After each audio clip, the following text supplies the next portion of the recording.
अस्सलाम वालेकुम नाज़रीन, मैं हूं इमरान हैदर। आप देख रहे हैं मेरा YouTube channel Imran Haider village vlog. नाज़रीन, आज का व्लॉग बहुत ज़बरदस्त है, बहुत मालूमाती वीडियो है, बहुत प्यारी वीडियो है। और इस वीडियो में हम आपको बता रहे हैं पावे कैसे बनते हैं। पावे ये जो छतों के ऊपर ग्रिलों पे लगते हैं ना, ग्रिलों की जगह पे, और वैसे भी ऊपर फ्रंट एलिवेशन पर भी ये लगते हैं। तो ये कैसे बनते हैं ये आज आपको मैं दिखाऊंगा। तो ये बकायदा वीडियो शुरू हो चुकी है। आप देखें कि ये जो पानी डाल रहे हैं ना, ये जो डाई है, डाई के अंदर ये इसमें सीमेंट और रेत मिक्स की हुई है। ये देखें। अब ये बजरी, इनके क्रैश, जिसको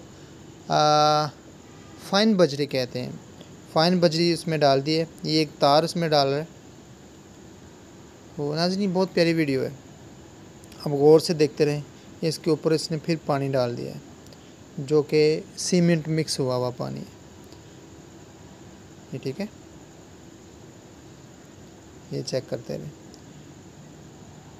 नाज़रीन, इसी मटेरियल से ना रॉकेट बनते हैं, वो भी ऊपर छतों पर लगे हुए होते हैं। आमतौर पे कोठियों के डिज़ाइनों पे लगे हुए होते हैं, और जालियाँ भी लगी हुई होती हैं।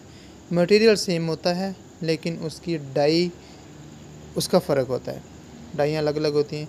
ये डालने के बाद नाज़रीन, इसमें पानी ज़्यादा था, तो ये ऊपर खुश्का डाल रहा है। ये इनकी ये खाली रेत डाल रहा है इसके ऊपर ना, और वो आप ये देख रहे हैं कि उसको सोखता कर रही है। वो जो रेत है वो पानी को चूस रही है।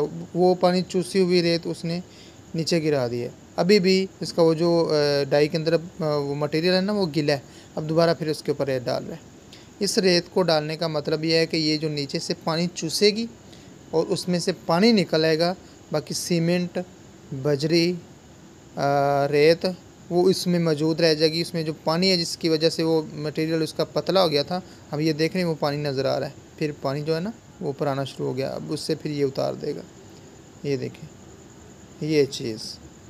अब इससे पानी जो है वो ज़्यादा उसमें से खुश्क हो जाएगा, तो ये थोड़ा हार्ड हो जाएगा मटेरियल से ना। अब ये तकरीबन तैयार हो गया हुआ। अब ये इसको उल्टा देगा। ये देखें, ये हाफ़ पावा तैयार हुआ है। ये देख रहे हैं, ये आराम से डाई से निकालेगा। ये देखें, ये माशाल्लाह कैसी सफाई है, खूबसूरत। अच्छा, ये सफाई भला क्यों आती है, मैं आपको अभी दिखाता हूँ। कि जब वो पावा डालेगा ना, ये वाला, ये डाई, इसके ऊपर तेल लगाएगा। तो अब ये उसको डबल कर रहा है। एक साइड होगी थी ना जो पहले, उसको वो खुश्क हो जाती है।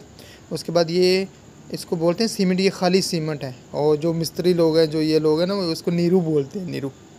ये लगा दिया इसने, खाली सीमेंट पतला करके लगा दिया, जैसे अल्फी लगाई जाती है। अब वो तैयार हो गया हुआ है, परला जो है वो डाई के ऊपर तैयार हो गया हुआ। वो अब इसको इसके ऊपर उल्टा देगा। एक ताज़ा होगा, एक पहले से खुश्क हुआ हुआ। जो खुश्क हुआ हुआ है उसको उसने सीमेंट लगा दिया। ये देखें, ये उसके ऊपर उसको उल्टा है।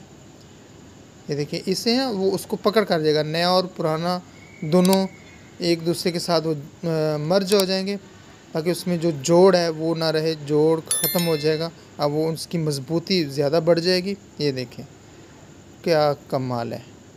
ये डाई के अंदर ना तेल लगाते हैं। तेल की वजह से इसकी सफाई काफ़ी आती है। अभी ब्रश के साथ जो जोड़ के साथ वो रह गया ना, थोड़ा बहुत सफाई करने वाली, उसको ब्रश के साथ उसकी सफाई कर रहे हैं। ये देखें, ये चारों तरफ से उसकी सफाई कर देगा, और फिर इसको उठा के वो खुश्क करने के लिए डाल देगा। और ये इसको तकरीबन 40 से 48 घंटे के लिए इसको खुश्क करना पड़ता है। ये देखें, धूप में इस तरह ये बना के रख दिए गए हैं। तो नाज़रीन, आपको वीडियो अच्छी लगी होगी, ज़रूर यकीनन अच्छी लगी होगी। आपको आगे आने वाली मज़ीद वीडियोस दिखाऊंगा। इसी में जालियाँ कैसे बनती हैं, रॉकेट कैसे बनती है। ये देखें ऊपर लगा हुआ है, कितना खूबसूरत लगता है।